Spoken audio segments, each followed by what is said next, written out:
Il s'agit de faire ce que nous avons fait dans la loi qui était portée par Benoît Hamon et dont j'étais le rapporteur, de faire ce que nous avons fait pour la consommation. Une action de groupe qui permet à nos concitoyennes, à nos concitoyens de se regrouper pour faire valoir leurs droits. Dans notre pays, selon le Bureau international du travail, 50% des personnes victimes de discrimination ne vont pas devant la justice parce que c'est difficile, parce que c'est compliqué. Au moment où le racisme, l'antisémitisme, le rejet quelquefois de nos concitoyens du fait de leur religion se multiplient, eh bien l'action de groupe est un acte important. Comme disait Gambetta, la démocratie, ce n'est pas énoncer des égaux, c'est d'en faire. Nous savons que les discriminations écrasent la personne qu'elles frappent, elles humilient, elles visent à exclure. Des citoyens se placent au-dessus d'autres citoyens pour leur dénier leurs droits et leurs libertés.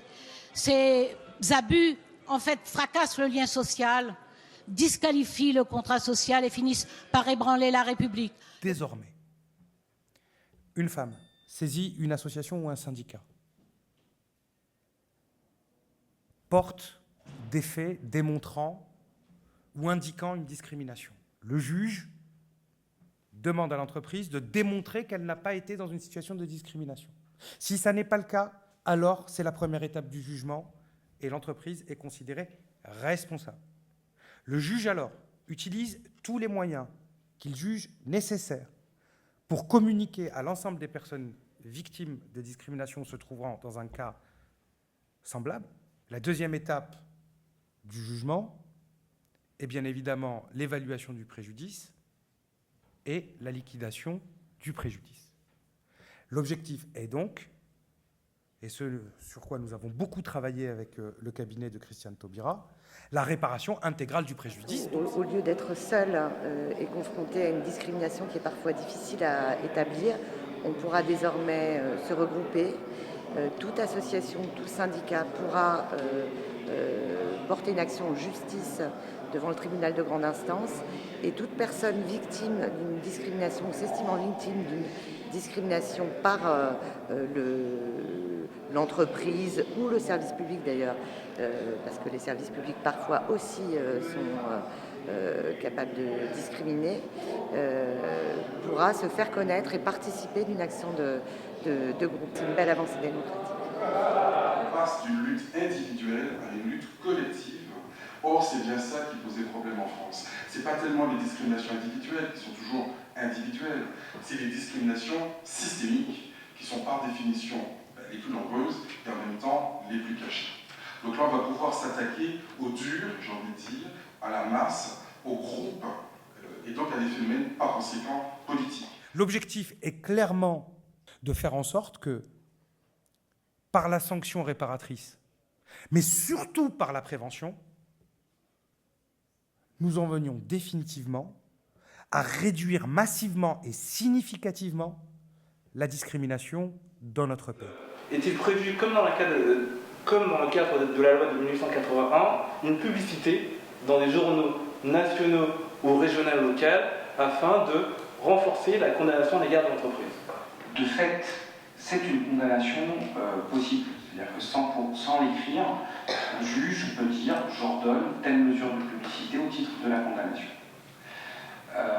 Pour autant, vu que ça nous a été rappelé à plusieurs reprises, c'est quelque chose qu'on va réintroduire par voie d'amendement dans le texte pour la séance. L'action de groupe permet à tous ceux qui sont faibles par rapport à ceux qui sont forts de se rassembler et par là même de trouver une juste indemnisation de leurs préjudices.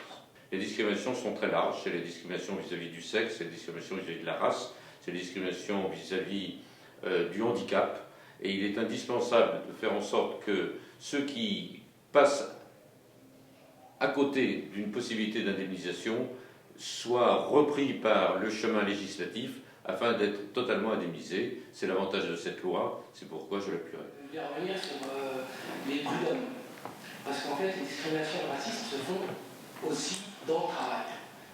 Qu'est-ce qui définit le fait qu'on aille devant les prud'hommes? Le contrat de travail. C'est ça qui est au fondement de la juridiction des prud'hommes.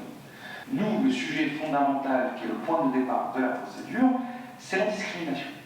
Et cette discrimination, elle se gère au civil, dans le cadre privé, en juridiction administrative, si c'est l'État ou une collectivité territoriale ou un office HLM ou ce genre de choses. Tout simplement, c'est une avancée concrète pour l'égalité. Parce que l'égalité, elle est souvent très formelle en droit français. On lutte contre les discriminations, en tout cas au moins dans le texte de la loi. Il s'agit justement de donner des instruments, de redonner du pouvoir aux citoyens pour faire valoir leurs droits. Et c'est bien l'essence même de la démocratie que de donner le pouvoir au peuple. Il s'agit donc bien de donner des instruments concrets pour faire avancer la cause de l'égalité, parce que c'est le combat de la gauche. Partout où cela a été mis en place en Europe, les effets ont été à la fois immédiats et massifs.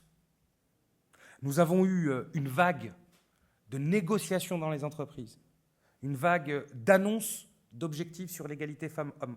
C'est une loi donc à la fois de lutte contre les discriminations, pour l'égalité, mais c'est aussi une loi de mobilisation de la société au service de la transformation sociale. En ce qui concerne les discriminations qui sont protéiformes, des discriminations de genre, des discriminations spatiales, ethniques, on puisse évidemment se regrouper et faire valoir ses droits. Je pense que c'est un pas très important en fait, que de reconnaître cette réalité-là. On a parfois tendance à sous-estimer les discriminations à l'œuvre.